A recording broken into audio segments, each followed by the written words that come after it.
Oh, we're...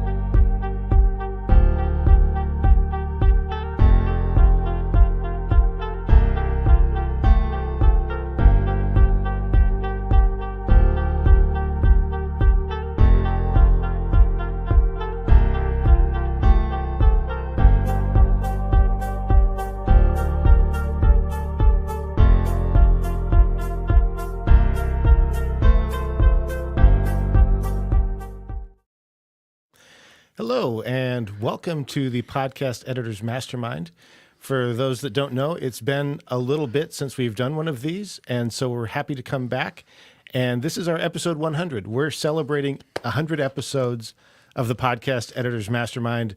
I don't know if you thought we would ever get there, but we were starting to wonder if we would ever get there, and we are happy to be here. And we've actually invited a couple of special guests on with us tonight as well. We'll do introductions in just a second. Our goal tonight is to go through some of our recollections of the first 100 episodes, the first 4 years of the show, some of the things that we liked, and share some of that, and then also to look forward a little bit to the future. And so I think probably the easiest thing is just to let everybody introduce themselves. You probably already know everybody on the screen, but in case you don't, I'm Bryan Ensminger. You can find me at toptieraudio.com and my other Yeti on whichever side she's on. I'm Jennifer Longworth with Bourbon Barrel Podcasting. And we have two super special guests joining us today. So why don't we go with Steve first and then Mark? Hey, cool. I'm Steve Stewart, podcast editor and founder of the Podcast Editors Club, co-founder of the Podcast Editor Academy. You can find me at stevestewart.me or podcasteditoracademy.com. And I am Mark Deal. You can find me at podcasteditoracademy.com as well as podatl.com. I run Podcast Atlanta. I'm the guy behind the curtains. Ooh. Oh, yeah. And you guys had a meetup last week, didn't you? We did. Funny story behind that. Another group, a larger group that many that are watching or listening may know that run a annual conference, couldn't host their own meetup. And they tapped me on the shoulder and I said, sure, I'm in Atlanta. We're all here. We can do it. Cool. Actually, Mark ran both of them. I kind of helped him with one of the two. There was a Podfest one and a Podcast Movement one. And yeah, so he got really active last week. Yeah. I did. Home court advantage. Nice. Well, welcome. We're glad that you guys could join us.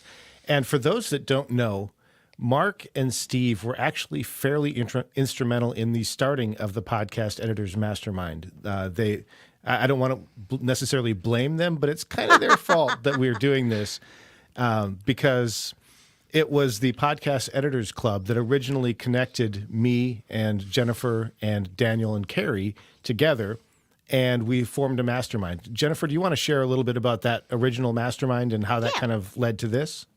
And I don't remember who asked the question initially. It was Daniel. Yeah, it was Daniel who said, hey, are there any editors like me who want to form a mastermind? And then Bryan, Carrie, and I said, sure, let's do it. And we met via Zoom regularly. Like, were we weekly for a while even? We were weekly for a while, and it got to be a little too much, so we went to every other week, I think.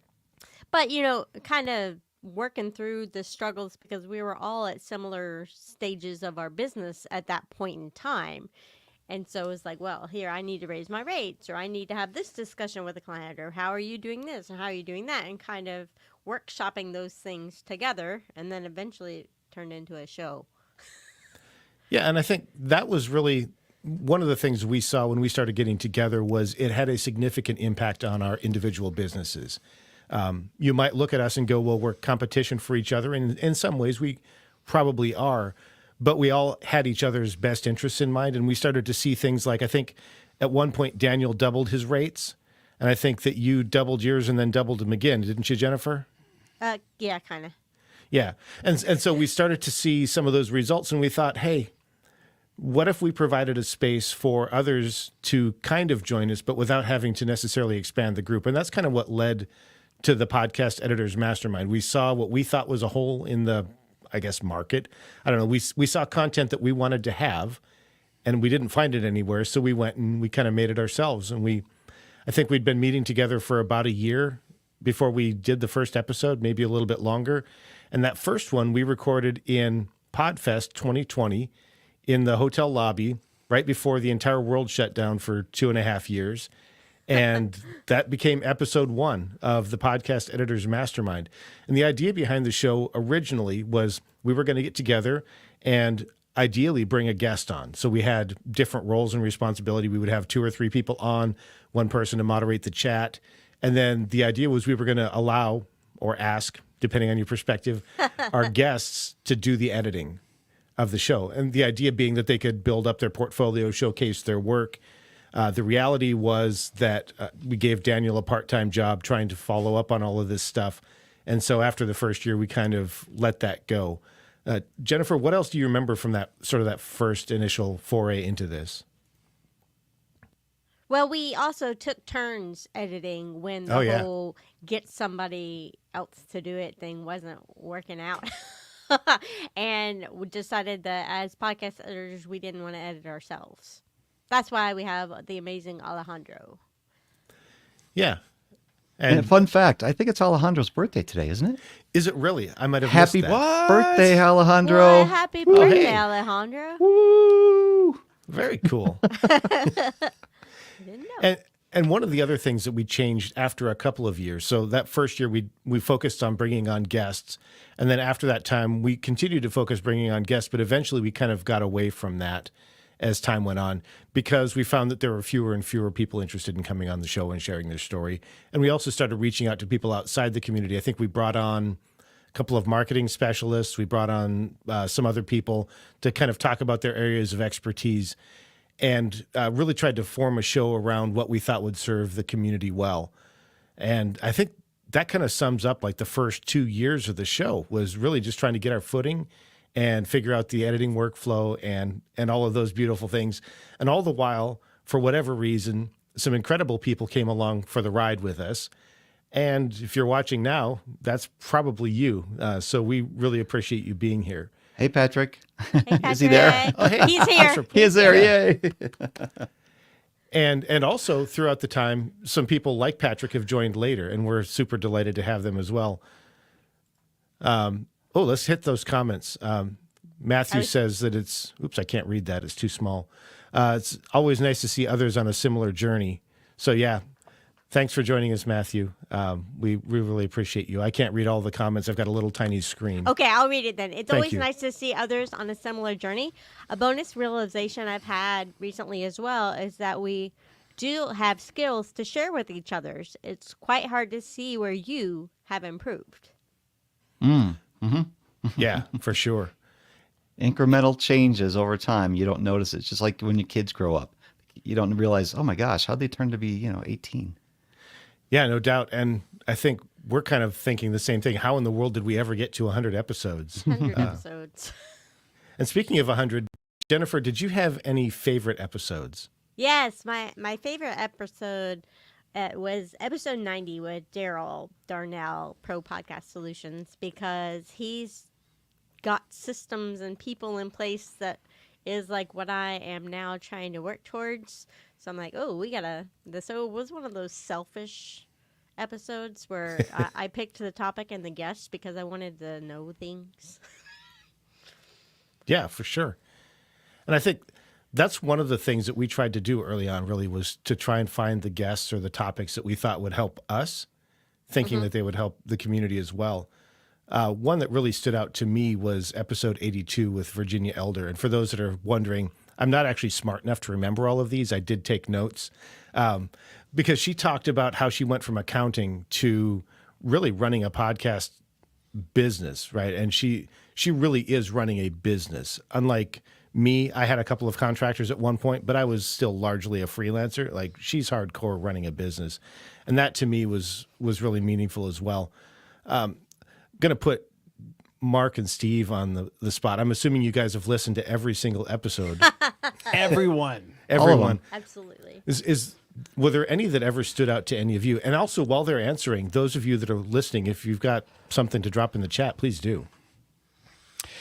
I'll jump in first. It's hard to tell which episode number because I will listen to them in batches. So sometimes I'll watch the live stream on the Podcast Editor Mastermind, the Facebook feed. I say I'd watch. No, really, I would like listen to it. Like, what's the most recent one? And then like, oh, I want more. And I'll listen to the podcast feed. So I'll listen to like 2 or 3 at a time. So it's hard to say which one really stands out as the best one because I'll listen to like 2 or 3 at a time, which is a great thing about a podcast. You can batch do it at a time. And as you guys know, I watch you live at 1x speed most of the time, but then if I'm catching up with the podcast, it's 1.5 speed. There's a couple that stand out. I mean, look, real quick, going back to Virginia, I got to spend time with her last week at FinCon. She is killing it. She keeps saying she's not. She is killing it because I kept talking to people in my community. I call it my community because I kind of grew up there. And she's got all these clients sprinkled among these people. I'm just like, dang, she's killing it. Go back and listen to that one. You guys are going to put a link in the show notes for that. Yeah. I of course, liked Brittany Felix way back in episode, what was it? 3 or 8 or 7? Or Yes. single in digits? the first 10, I think. Yeah. Early. Yeah, talking about rates and stuff. She's always been a powerhouse in this. Oh, actually, I haven't heard from her much. I know she's moving and stuff, but she's probably still very active in the Just Busters group, maybe.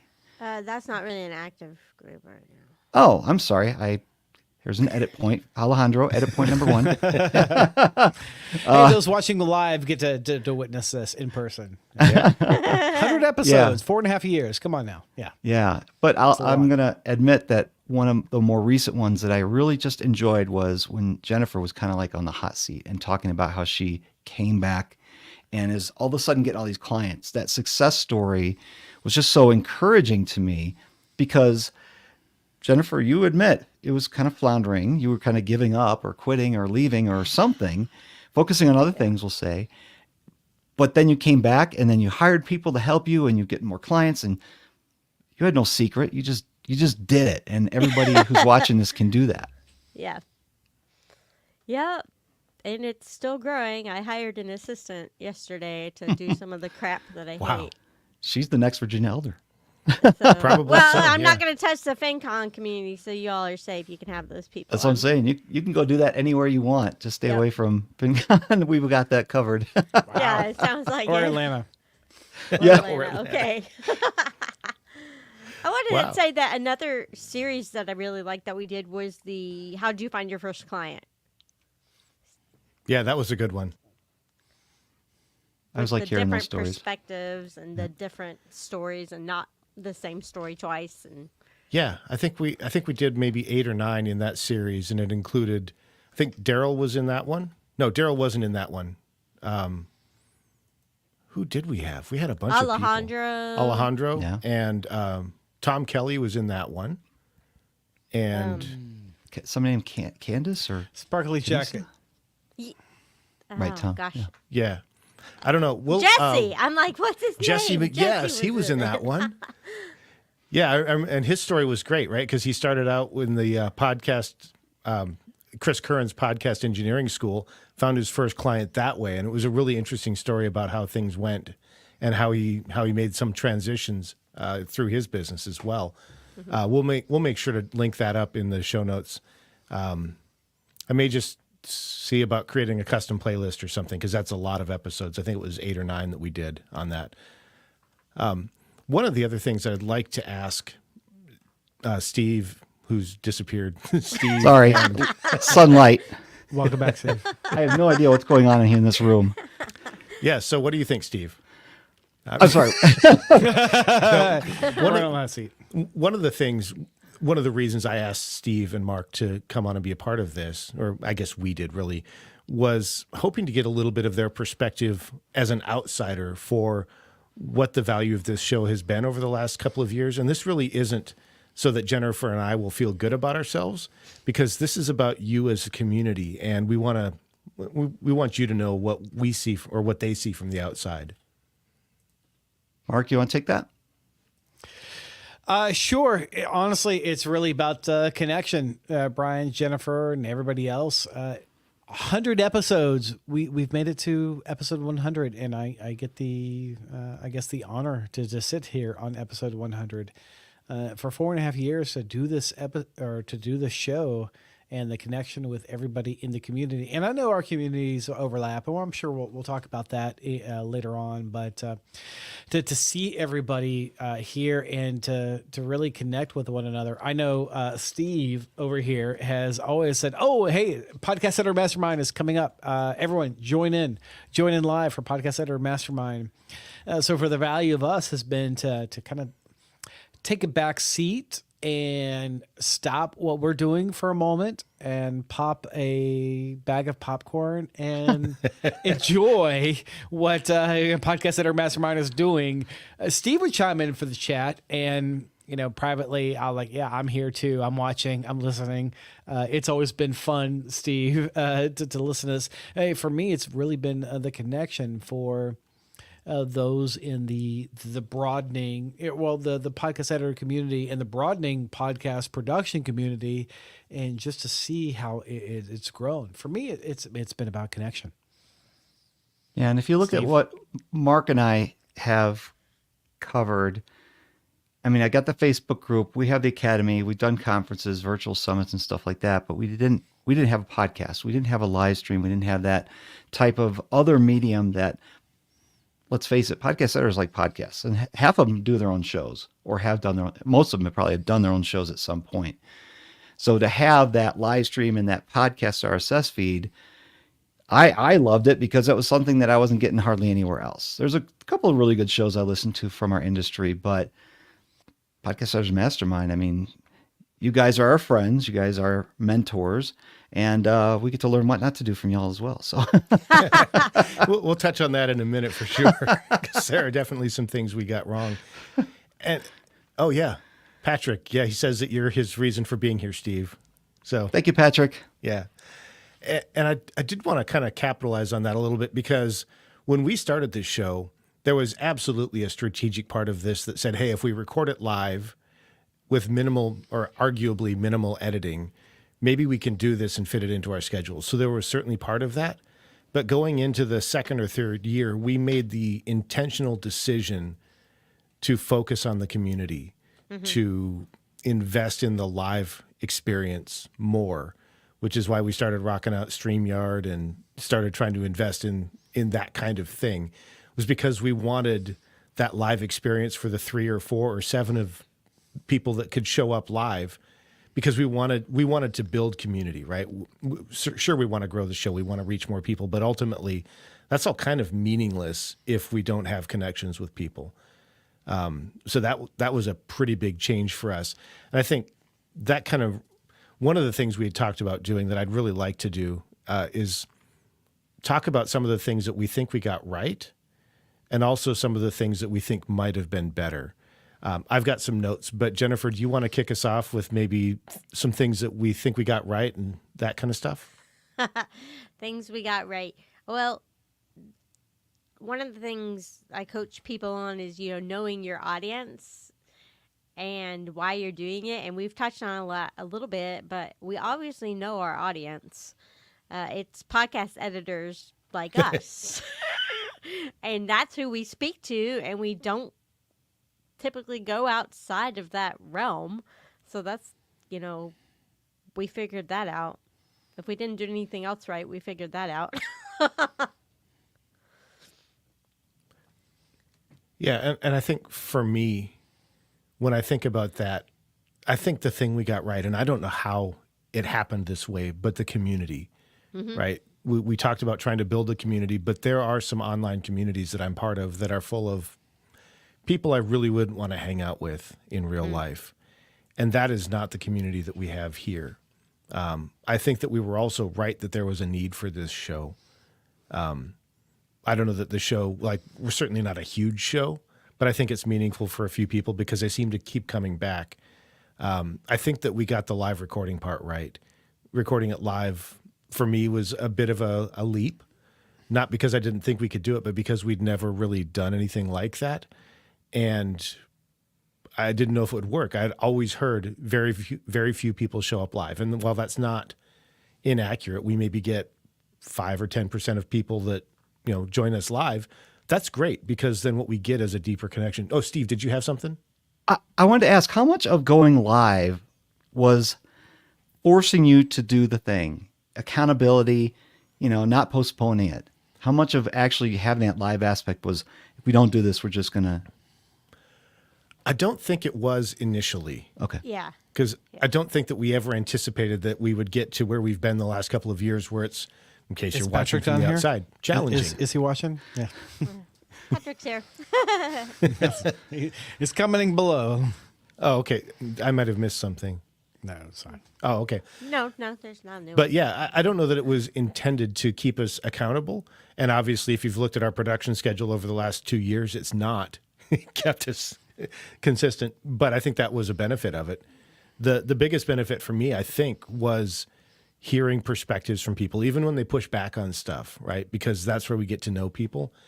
And then I think the one thing that came out of the show that I didn't expect to be the case was creating resources. So the first year, Carrie created a resource for people who were trying to do some goal setting, and that was well received. After the first year, we noticed that people were asking in other groups, hey, does somebody have an episode that I can edit for them so I can get some practice? So we just took an episode of the show and said, hey, if you want to practice, do it here. Use it for your portfolio. Use it for whatever. We don't care. Just don't publish it again, right? Because it's already out there. And we've maybe only had 20 or 30 people do that, but that's 20 or 30 people that didn't have something to edit that could take a recording with some issues. It wasn't bad, but it wasn't perfect, and hone their skills on. It was an hour long, 4 voices with various levels of cat interference. There was stuff to work on, right? And So true. And for most editors, that's the reality, because most of our clients are not in a soundstage somewhere, a completely controlled environment with $35,000 of microphones and cameras. Wow.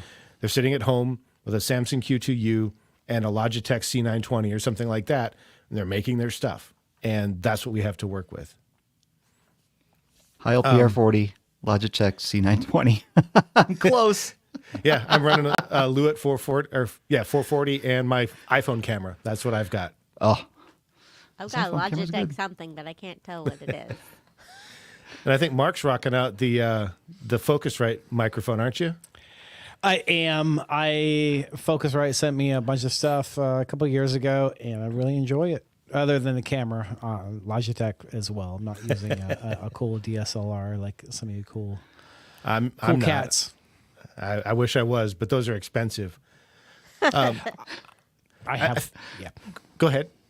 No, I was just saying I have one, and lights. I know how sound works. Light, I'm trying to figure out. And honestly, that's the best thing about being a podcast producer, podcast editor, podcast production team member is I get to point and lean into the other people that know the lights, that know the camera. Like, oh yeah, these are the people that know your lights and camera. I'm the person that focuses on the audio, which has worked out well for me. But I'm sure we'll get into that. Yeah, for sure.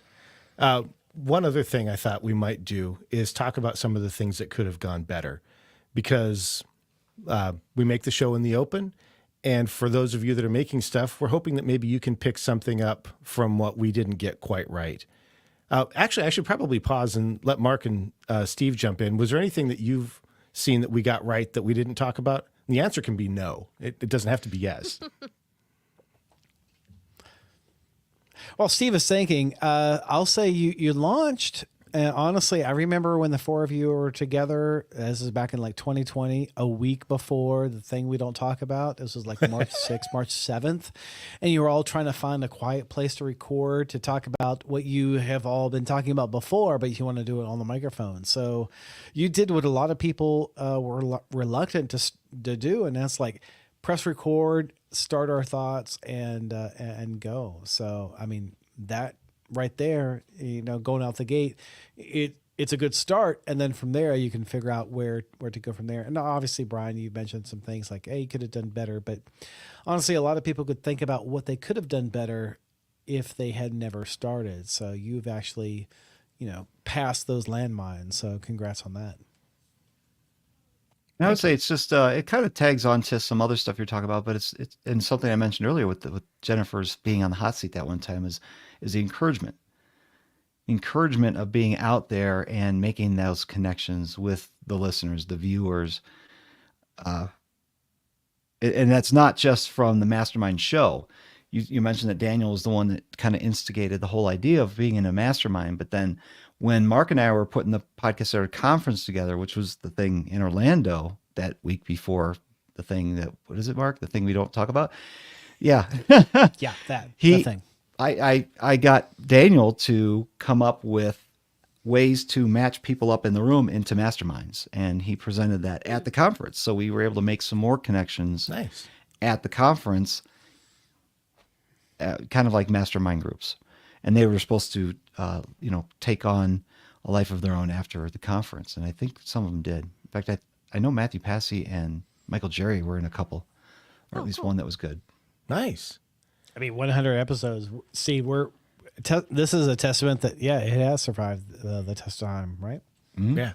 Another very cool thing for me is that when we do the podcast editor meetups at the different conferences, someone will recognize me by my voice because of the show. Yeah. And that is so weird. But they're like, oh, yeah, I listened to your show. I'm like, people listen to this? And they're not like the live viewers who I know, Patrick or Matthew or Jesse or Andrew, Steve. It's somebody else who's listened afterwards. But they're like, oh, yeah, we love that show. That's Nice. pretty cool.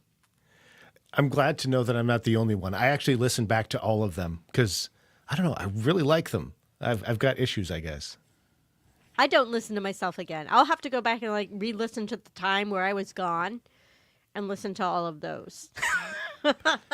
Yeah. So in terms of things that didn't go so well, because we want to make sure that we're presenting you with something that's worthwhile in case you want to do something similar, I think there were a few things that we didn't get right. And I'll jump in with a couple, and then Jennifer, maybe I'll pass it over to you. Okay. The first one, and those of you that are watching or listening later, you may not know this, but nobody really had control of our show. We all kind of owned it together, which is not necessarily a problem, but we never really did a good job of deciding who the decision maker was. And so when it came time to do something, we had a bit of an amorphous process. We didn't have a process. We would just kind of reach out and go, do you guys want to do this? And if we didn't hear back from somebody, then have to follow up again. So we definitely didn't get that right. I call it the headless horseman. There was nobody driving the ship or driving the horse or whatever. And so in that way, I think we floundered even early on a little bit. And then also this whole idea of having the guests edit the episode. Steve may have some feedback for us on that one about a specific episode that he may or may not have edited. But I don't think that was as great an idea as we thought it was when we first started. How about you, Jennifer? It was us being lazy because we didn't want to do it. We're like, hey, what about these people who do want to do it? And then they can be on. But anyway, yeah, I agree. Credit to you, Bryan, though, for picking up the slack when the headless horseman went riding. You're like, wait, let's try to figure this out. So kudos to you for helping. Thank you. But, one thing that like I mentioned, we were meeting weekly or so in the beginning.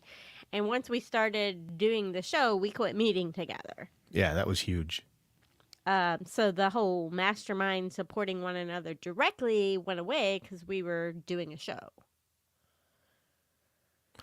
Yeah. Go ahead. Man, jump in. I always wondered why, and maybe it's just to ask you straight up, why weren't the masterminds the mastermind sessions you had, why wasn't that the show?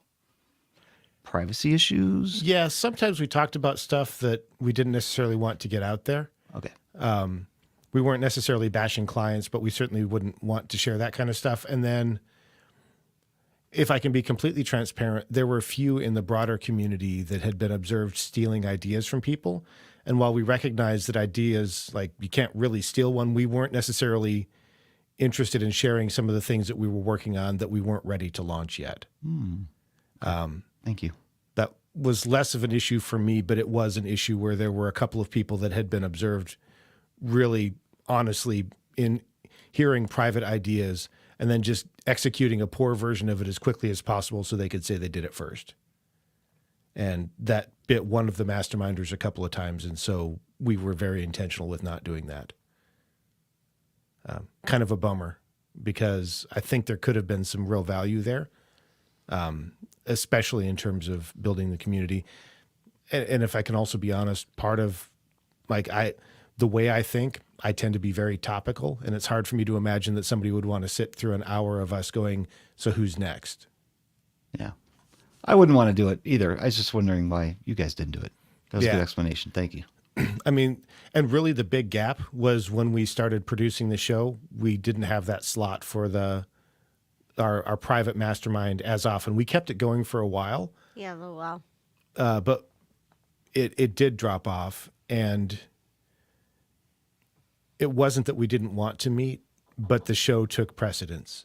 Maybe it shouldn't have. I don't know. We also, like, if you're going to think about keeping a show like this going and bringing on an editor, one of the things you have to think about is how to pay for it, because the show had no monetization strategy whatsoever. In fact, we were very intentional about giving everything away for free.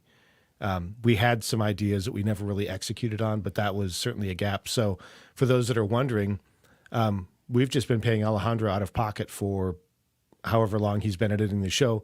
We very much value what he brings to the show, because then we don't have to do it. So we're still saving time and stuff. But it would have been nice if the show was self-sustaining. I'll just put it that way. Jennifer, do you want to hit Matthew's comment? Matthew's comment says, lagging, sorry. Do you feel like there's a protective nature that keeps editors from talking to each other and sharing ideas? The whole my clients are mine thing? Yes. I'll just answer it. Yeah, I think there is. And I think that's not necessarily inappropriate. I don't know. Maybe I'll open it up to Steve and Mark. What are your thoughts on this one? Steve, Yeah, I was going to jump in there real quick. Maybe there's something called survivor bias, where the only story we hear is from the animals that live, or history. You know, we only hear from the winners. And within this space, the community that I see in the places, the people who speak up, there's a lot of people who never post, they never comment, they never do anything, but they're part of our Podcast Editors Club Facebook group. So I couldn't tell you if there's really this competitive nature. And I think it's natural for people to think this client is mine. Don't encroach on it. I feel that too with Virginia Elder. Mm-hmm. Well, she's very respectful for that though. So I don't want to give a bad impression of her, because she's a rock star. So I couldn't say to Matthew yes, but Jennifer, you jumped in with an emphatic yes right away. Well, Matthew has a follow-up comment. If I can share. I've very much got a what's for you will come to you, but I've got the luxury of turning down clients at the moment. I know not many may enjoy that luxury. Well, I find that when I've been talking to other editors, no one will ever really say what their rate is. Okay, that's interesting. Because It's I share it with people all the time. Yeah, mine's on my well- website. Yeah, and that's an argument. People say, put it on your website, don't put it on your website. So some people are. I don't put mine on my website because I change it every time I talk to someone. That's true. It would hold me more accountable. But I'm like, oh, you're like this? Well, I'll charge you that. And that's not a good business plan. But it's still like tiptoeing around certain topics when I talk to other editors.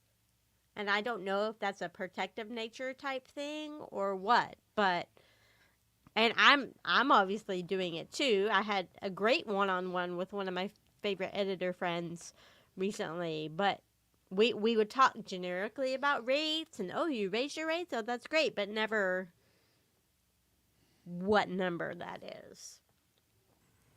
Yeah, and that was actually one of the things that we were very transparent about in our private time, right? And that's part of the reason that the people that were able to double their rates were, because we could have that conversation without risk of it, without risk of anybody trying to use it to abuse us. I don't think that anybody would. Oh, go ahead and hit Matthew's comment. Yeah, Matthew says, yes, the rates is super protective, and people worry about charging too much or too little compared to others or comparing their skills to others. Yes.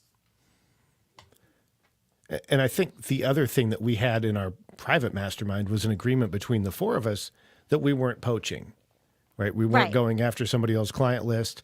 In fact, if somebody from Lexington, Kentucky had ever reached out to me, I probably would have suggested, why don't you talk to Jennifer first? Because I want to be careful to not encroach on her business. I realize that businesses do that kind of thing all the time. But at that point, I didn't feel like we were fighting for clients as editors. Now my business is down, but I still wouldn't take one of Jennifer's, right? Out of respect for her. I just wouldn't, or at least I'd have a conversation and go, hey, this is a client of yours. They're thinking of coming to me. Just out of respect for her. That's kind of sad to me. Why? That people aren't willing to share rates among other editors because of fear of, somebody taking their business away or something like that. Because every year when Mark and I, we're in the middle right now of doing the survey, and, it seems like a struggle every year to get people to fill a survey. Now I know why. People are feeling like we're going to be sharing we don't. We anonymize all the Right. results.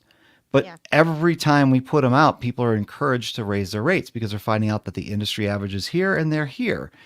But then all of that is objective too. Now we give a base example, 6 hours audio, doesn't matter how much, how many pieces or what, it's just basic noise reduction, volume leveling, put it into an MP3, make sure it's, like the show that they want. How much would you charge? And we get rates all over the place. And then Mark takes all that into account and comes out with averages. And from that, we all learn. We all learn what the average is. But what I would charge for that is going to be more than another person would charge for a few reasons. And it might be customer service. It might be my experience level. It might be, I'm in a niche and I've got a book of business big enough now. I don't have to take on clients, so I feel I can charge more to anyone that wants me. I'm sure there's other things. Those are the ones at the top of my head. Yeah, I think there's probably also an element of pride, right? If you don't want to admit necessarily that you're charging less than somebody, if you think you're better than them, right? By the same token, like for me this year, there was a part of me that didn't want to take the survey because I've actually lowered my rates. And I didn't want to admit to myself that I'd done that, even though I know that I have. Oh, wow. Right? Okay. Because, I think on some parts of this, yeah, there's probably a little bit of fear or protectiveness. The other part is maybe people don't want others to know. I mean, if you pop into some of the less healthy Facebook groups, if in the podcasting space, if you said, hey, I charge $300 an episode to edit, you might get just blasted by people that think you're totally gouging because they don't think about the $3,000 worth of software you use to do the work. Or the decade of training. Yeah. Or all the other things that come along in customer service to do that for your clients. Right. And recently on another platform, I was just happened to notice a conversation that another editor that I'm connected with is part of. And he was sharing his current rates for audio only. And, part of me just looks at that and goes, at one point we were close to parity. How in the world did he get to there? Right. Well, we And- could also bring into the conversation that people will always say charge businesses more for working for them than individuals. It might be the exact same type of work. Why should there be a discrepancy in price? So I just encourage people to have more conversations, be more transparent, not out in public unless you want it to be, but within conversations with others, your peers, and learn from each other, encourage each other, grow with each Well, other. even in some of these Facebook groups, if you say I charge $30 an episode, you're going to get blasted Yeah. for charging too little. So Yeah. I don't know. Right, but that's not necessarily a one-on-one conversation in a mastermind or with somebody Right. you're just talking to. That's putting it out there on the internet, which means it's everywhere. It's Yeah, recorded forever. And truthfully, maybe that is something that we got wrong. Maybe we should have had that more open conversation, or maybe we should have had a more open conversation about why we weren't having that conversation. Because I don't know that we ever came out and said, hey, we're not talking about this because we know that there are a few people out there that are intentionally trying to subvert business. Okay, so we have a few comments have Yeah, come go ahead. in. Okay, first Matthew says, and sorry to keep interrupting, but I Keep on. found I Bring it, have a bring it. mindset now of wanting to bring others in and share clients around if I think they could use them, like Jennifer's new venture. Thanks. And then Patrick, Hey, Patrick. hey Patrick, says, and some of us, me, get paid an hourly by a company and have no idea how he'd do it if he had his own company. And then Matthew chimes in again. I think the rates we are charging have a lot to do with who we're charging, our cost, our skills, and our scarcity. The less time I have available now, I charge more to clients that follow as well. For sure. Great points. And I think there's a couple other things that come to my mind when I think about things we didn't get right. One of them was there were a few topics that we covered or guests that we had on that, having listened to the recording, we probably wouldn't have published them if it hadn't been recorded live. But once it's out there, it's kind of like, well, we might as well. We've already subjected people to this. And so I think in the future, or if we had it to do over, we might have had a little bit different vetting process for some of our guests, but we never had the intention to try and bring on big name guests. I think where we missed it was recognizing that valuable guests are the important part, whether they're big name or not. And we had a few that really didn't bring what they said they were going to. A few that were absolutely had no idea who our audience was, even though we were telling them during the call or during the recording, this is who you're talking to. I think Bryan, I'm sorry about that. No, it wasn't just you, Mark. It wasn't just you. Actually, your episode, the one that you did, the business model canvas one. Oh, yeah, and that yeah. was in the running for one of my top 2 favorite. But since you were on the show, I didn't want to just say it was Mark. Fair enough. And shout out to Daryl is a good call. So I'm glad to be in that running. Hey, sorry to take it away. And then I think the last thing that we didn't get right, and it really, I don't know how we would do this differently, but in case you haven't noticed, we've been inconsistent for about the last year and a half. And a big part of that has been life circumstances changed. My job has become more demanding. I've had to travel some. I've got kids who are teenagers and they're doing teenager things. Daniel's had to make some changes. Carrie's doing a completely different kind of editing than she was ever doing before, taking care of aging parents. Jennifer has probably been the most consistent of all of us in the last year and a half or so. And I think that was a huge gap. But to be honest, I don't know how we would have fixed it, right? What were we, maybe 6 or 8 weeks ago, Jennifer? We were thinking, hey, like, I don't see a path to consistency here. Does that sound about right? Yeah. Whenever it was, I'd been thinking it, and you'd been thinking it, and then somebody actually said it. Yeah. And it was like, oh, yeah, okay. Yeah. And so just to kind of bring everybody into the loop, we were actually very seriously considering stopping the show, not because we don't love doing it, but because we were feeling like we weren't bringing value to the community anymore. We felt like we were kind of out of topics, if you will, not quite as connected to what people were wanting to or needing to hear. And also, I mean, just the idea of sometimes going a month or a month and a half between recordings, we're like, we're not doing you any value if we're not here. And so that's kind of where we were maybe 6-8 weeks ago. Jennifer, do you want to share a little bit more about that or take it further? I can take it further if you're ready to go on to the purple. Yeah. Okay. So we had that conversation, me and Bryan, and, and we have an ongoing Slack channel where the Yetis communicate. A little inside baseball there. And then Steve and I were on a PPA call, Podcast Professional Association call. And he's like, hey, Jennifer, yeah, we should connect. I'm like, okay. Let's check back in with each other. Yeah, so we did. He said, so what's up with the Podcast Editor Mastermind Show? And without talking to Bryan or Daniel or Carrie, I said, well, here's the thing. Yeah. We're not really sure what we're doing. And Steve says, oh, well, that's interesting. So, Steve, do you want to kind of throw it to you now? Sure. Well, So Jennifer told me this, and I was like, oh man, I would hate to see this show go away. And Jennifer, you're talking about ideas of just letting it go, maybe doing episode 100 and retiring it, whatever, you didn't know, and maybe giving it to somebody. And it's like, oh man, who could take over that group? Who could take over that show? And I was like, well, I can't do it. I don't have time to do something like that.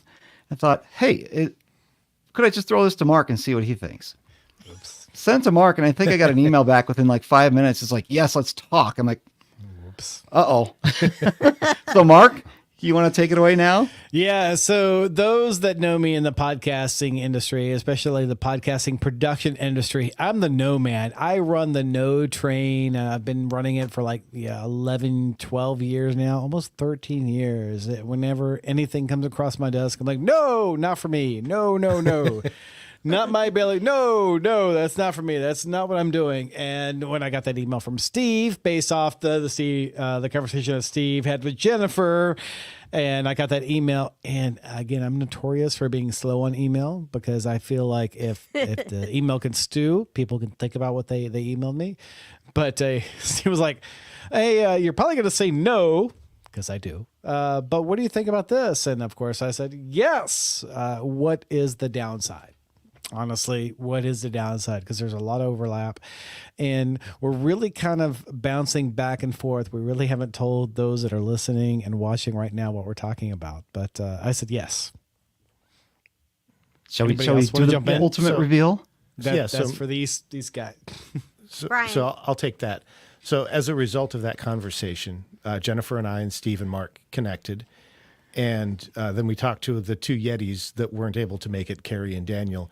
And Steve and Mark are going to be picking up the show for us because we've run out of steam and we weren't doing a good job of carrying it. And we believe that they will take it far beyond what we could have ever done. And so we're actually super excited that they were willing to do this because otherwise, truth talk here, this would be our last episode. We wouldn't be producing anymore, not because we don't love it, but because we can't anymore. And we don't want to see this community be unserved, and we don't want to see them be poorly served. And to be honest, I'll speak for myself. I think I can speak for the Yetis, but for myself, I can't think of anybody that I think I could trust more than Steve and Mark to do right by this community and to do something that's far beyond what we could have hoped to do ourselves. So do you guys want to tell us what was that? I mean, I'm sure you're just shutting the show down now, right? What does that mean? No. Before we get into what that is, just thinking about this, it's like, oh no, Bryan and Jennifer and Carrie and Bryan are going away, or Daniel. Daniel. Excuse me, I forgot the fourth one. All of a sudden, they're not going away, but they aren't going to be front and center. And I actually wrote something down here because I want to make sure I get this right, because change is scary and people don't like change. I don't like change, and this is scary to me as well. So I'm going to read what I wrote down here. So there is going to be a change. People will not like changes, and I'd much rather have Bryan and Jennifer and Carrie do the show and Daniel do the show, but that's not the case. So there's going to be a change regardless if Mark or I take over or somebody else took over. There's going to be a change. Some people are going to see this as a big company takeover because Mark and I have the Podcast Editor Academy. We already run the Podcast Editor Club. But it's a small company and we're very community driven. And so we want to use this platform to speak to our potential customers. But we've been doing that for years already. So I don't think that's a big change. And consider this about it being a big change. The whole experience might even turn into a great teachable moment. Think about like Gimlet when they first started out with the show, Startup. They kind of exposed the whole makings of a company in the podcast space, which was really cool. So I hope that they're also going to appreciate how we're serving them as leaders in the community. And once the newness of all these adjustments wear off, it's going to become normal. It's going to become, this is the way it's been for a long time. So now we're providing the content the podcast editors want in a medium that they love, live streams, podcasting, And it's not meta, it's just appropriate and exciting. Mark? Of course, I agree with Steve because that's my job to agree with Steve. Yes, sir. You know, I say no, that's a bad idea behind closed doors. But yes, I agree with Steve. And honestly, Bryan, episode 100 to be here 4.5 years later, I mean, there's a lot of hard work that has gone into it. I mean, even our larger community, we know how 100 sample points within that large community is still a pretty good slice of that 10K population. So that's a lot of work there together. So it's really no small feat to say that we've come this far.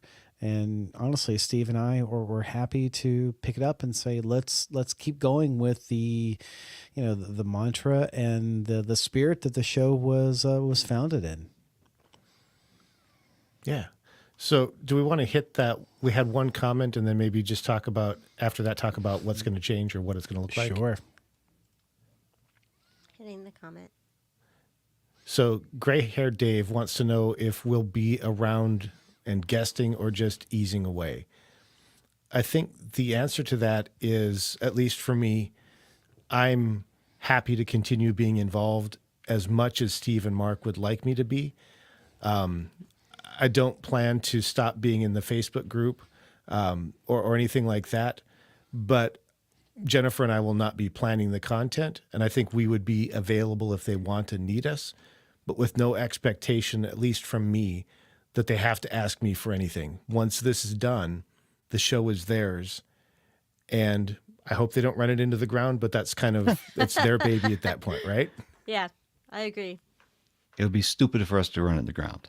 Yeah. So, I mean, the deal there is it's easier to be a guest than the host. It's so much easier. So for Bryan, he might actually show up and, be ready to go, but he doesn't know what the content is or he's not prepared or he doesn't have to think about it. He doesn't have to remember to hit record. That's not going to be his job anymore. Yeah. And Jennifer, the same thing. She can just pop in and show up. And so they're all invited to be in, and we're going to let them know, at least for the first 3 months until they tell us just to stop bothering them, that, hey, we're going to do something on this day at this time. We'd like to invite you to join us. And if they can, we really do hope that they're there, because I believe all 4 members have contributed a fantastic amount of knowledge, information, inspiration over the years. I'd love to have them all back on, and they don't have to come back at the same time. They got to be different times, one a week or whatever. And we don't even know what we're doing as far as a publishing schedule yet. And so with that, I guess, can you share a little bit about what the next few weeks or next couple months might look like, as you're kind of going through the process of figuring out what you're going to do?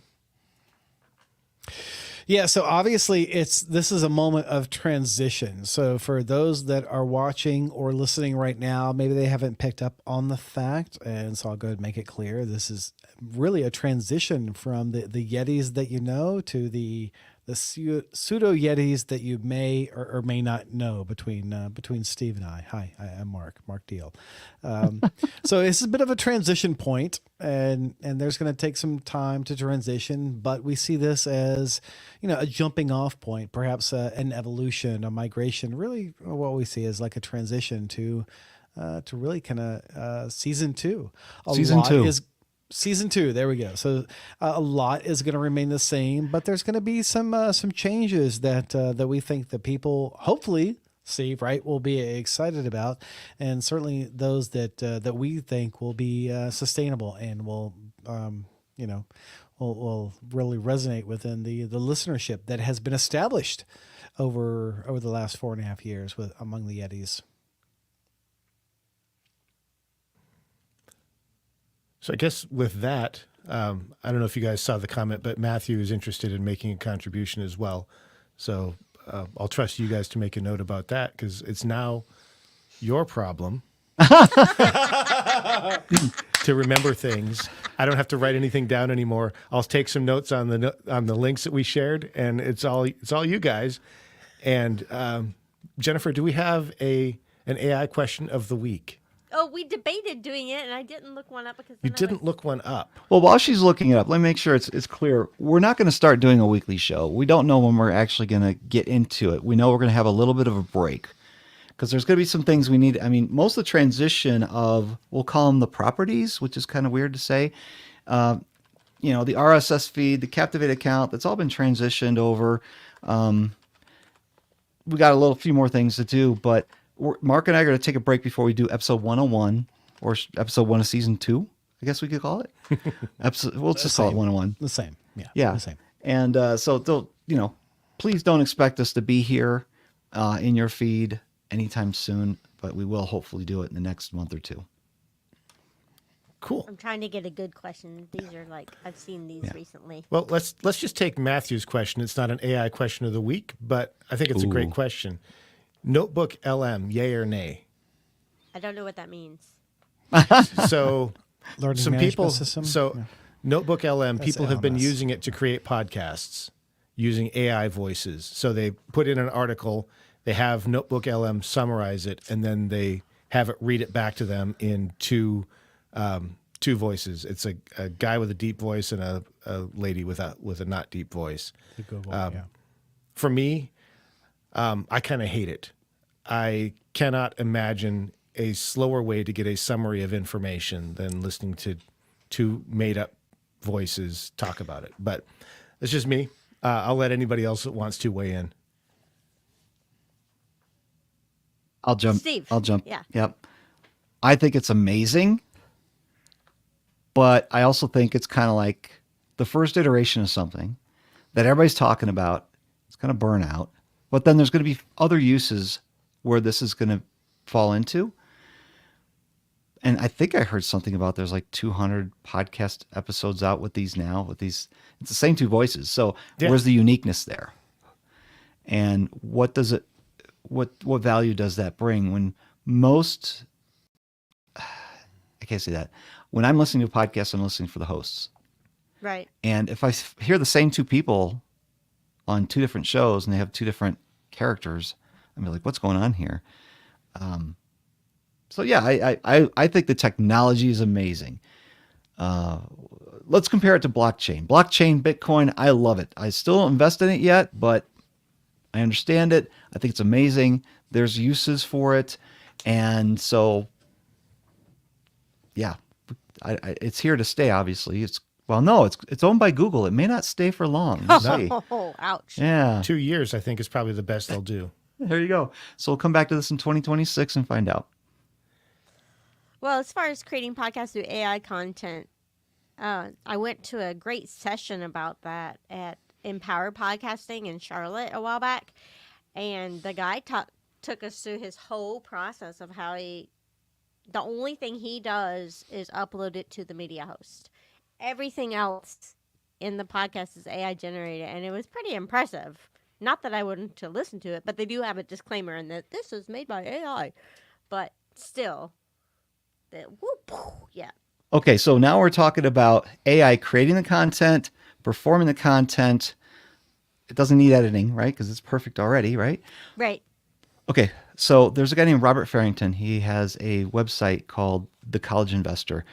Does great deep dives on all kinds of money topics. And he shared with me the other day this article he wrote because somebody in his Facebook group told him that he was wrong about something. And he went to all the facts and he's like, no, I'm right. Where is this that you think it's wrong? And it was when somebody typed into Google and you get that AI search results. Mm-hmm. And it was wrong.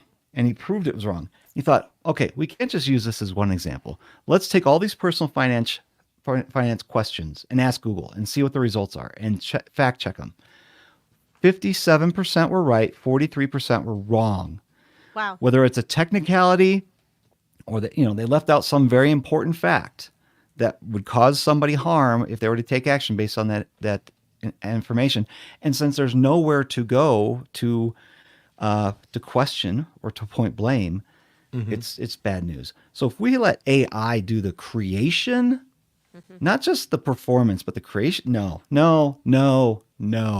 Skynet, no, get away, back off. So, Sorry for the rant. Thanks for listening to my TED Talk. Matthew does have a comment in the chat about Danny Brown from Captivate made a comment about Notebook LM being good for people that want to share a trauma story but not necessarily have to do it in their own voice. And I can see by extension, because we see these every so often, hey, I've got a guest on, or my client has a guest on, we need to change their voice. That might be a great way to do the voice change. Actually take their content and, in my mind, give it back word for word, just in an AI voice. And just, I think that is way more effective in protecting somebody's identity than what I did for a client last year in terms of messing with formants and all that stuff and still trying to make it intelligible, because to destroy a voice and make it intelligible is actually a pretty hard thing to do. And you end up with the 1980s version of 60 Minutes voice, and it's just, it's not great. Yeah. You're talking about Bryan. Charlie Brown's teacher. Yeah, pretty You know, much. it's funny you mentioned that. That's how I got into podcasting. I had a blog, a semi-popular blog in a very niche industry, and there was a story I wanted to cover, but the sources didn't want to really go on the record, not their names, not the entities they worked with. And I'm like, oh, well, let me do this podcast thing, because that way your voice will come through. People will hear your inflection, your emotion. They'll know that it's real, but you don't need to state your name and things. And that's really how I got into podcasting. And that being said, are these people really worried about?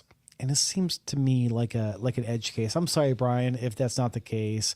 But are people really going to recognize your voice? And this is, you know, I've interviewed a couple of past presidential candidates whose voices were memorable, but most people, unless you were like really, really deep into the industry, you would not really recognize their voices. And if so, you probably would recognize those stories there. So I don't think Notebook LM is the way to go with that. Maybe it's a way for people that are shy of the microphone, and to which I would say, and this is going back to the question 5 minutes ago, I would say nay.